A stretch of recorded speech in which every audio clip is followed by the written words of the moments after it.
Hi everyone, and welcome to Virtual Sunday School for this week. Now this week we're going to think about another one of Jesus' miracles, and as I thought about this I wondered whether doing 3 miracles in 4 weeks was really too many. But then I thought actually we're getting towards Easter where we see Jesus' greatest miracle of all, and I thought actually this is fine. It's great to think about how amazing Jesus was when he lived on earth as we prepare for Good Friday and Easter Sunday. So before we come on to our miracle, I'd like you to look at these daffodils here. Now, they are beautiful. They smell really nice. They look pretty. They brighten up the room that they're in. But how would you describe them to somebody? You might describe their colour. You might describe their shape, what they smell like, what they feel like, how soft they are, all sorts of different things. But I'm not sure that however well you described them, you will be able to actually sum up their beauty, really, for somebody who couldn't see them. Now imagine not being able to see anything at all. I don't think I'd like that at all. Today's miracle is all about a blind man called Bartimaeus, and we can find it in Mark's Gospel, which is the second book of the Gospels in the New Testament where we read about Jesus' life. And it's in chapter 10, and it says this: Then they came to Jericho, and the they they're talking about is Jesus and his disciples. As Jesus and his disciples, together with a large crowd, were leaving the city, a blind man called Bartimaeus, which means son of Timaeus, was sitting by the roadside begging. When he heard that it was Jesus of Nazareth, he began to shout, "Jesus, son of David, have mercy on me." But many rebuked him and told him to be quiet. But he shouted all the more, "Son of David, have mercy on me." Jesus stopped and said, "Call him." So they called to the blind man, "Cheer up, on your feet, he's calling you." Throwing his cloak aside, he jumped to his feet and came to Jesus. "What do you want me to do for you?" Jesus asked him. The blind man said, "Rabbi, I want to see." "Go," said Jesus, "your faith has healed you." Immediately he received his sight and followed Jesus along the road. Bartimaeus was shouting and shouting to get Jesus' attention. The people around him, it said, rebuked him and told him to be quiet. Well, it means that rebuked means it kind of told him off and told him to be quiet. But Jesus didn't say that to him. Jesus said, "Come here." But notice what Jesus was shouting.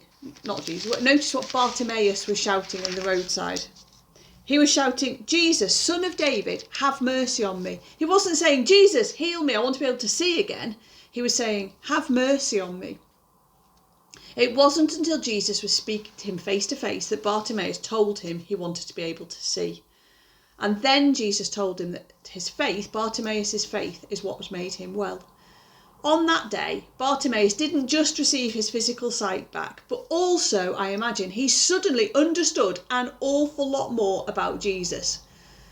As we learn more about Jesus and we spend more time praying and reading our Bibles and going to church to spend time with other Christians, we gain much more spiritual sight into who Jesus is and what impact he has on our lives. We, like Bartimaeus, can have our eyes open to who Jesus is and why we should be following him. So I've sent you 2 activities for this week, both of which rely on you being blindfolded. There's a game and then there's also a picture to colour, and I can't even imagine how awful your colouring is going to be when you can't see what you're doing. But they're there to help you to understand what life was like for Bartimaeus and to help you appreciate all that you can see around you and actually how much better your colouring is when you can see what you're doing. And then the prayer activity follows on from those things.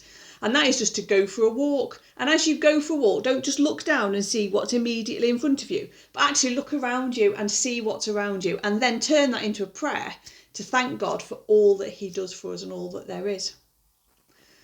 As church is now open again for public worship on a Sunday morning, and we hope we'll be allowed to start Sunday school again on the 4th of April. We have the chance to come back together as Christians, to meet together in the same place, to worship God and to learn more about him. And we've been doing that for a couple of weeks. And I think certainly I and a lot of the people who've been there found that really helpful, to be back together in church. If it's safe for you and your family to come back to church, I urge you to do that, to come back and to see other people and other Christians again. Now, there are lots and lots of things coming up for you and for your families in church in the next couple of weeks. So I've attached the poster with all the details of these things on, because there are quite a lot. So your parents will have that on the email, but I'll just go through them quickly. So next Sunday, this isn't on the poster, but next Sunday, the 28th, which is Palm Sunday, we'll be giving out palm crosses, but also we're going to have a special service at church to say thank you to Kathleen and Andrea, who taught Sunday school for many, many years. So we're going to say thank you to them because they've now stepped back from that job. And I have got lots and lots of certificates and prizes for people who attended Sunday school while we were doing it on Zoom. So as we did those, I then filled in your sticker books for you, and I've got lots of certificates and prizes to give out. So do come along for that.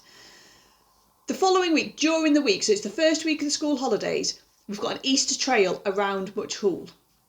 And there's going to be prizes for everybody. And then at the end of that week, it's Good Friday, on the Friday obviously, and we're going to have a special Good Friday family church at 11 o'clock in church. And then on Easter Sunday, the following Sunday, we'll be giving out prizes for the Easter trail. There'll be an Easter egg hunt and hopefully, really hopefully, our first Sunday school lesson for a long time. That is a lot to remember, and I'm sorry, but I will send the poster and it is all on there. So have a great week, and I look forward to seeing you very soon. Bye.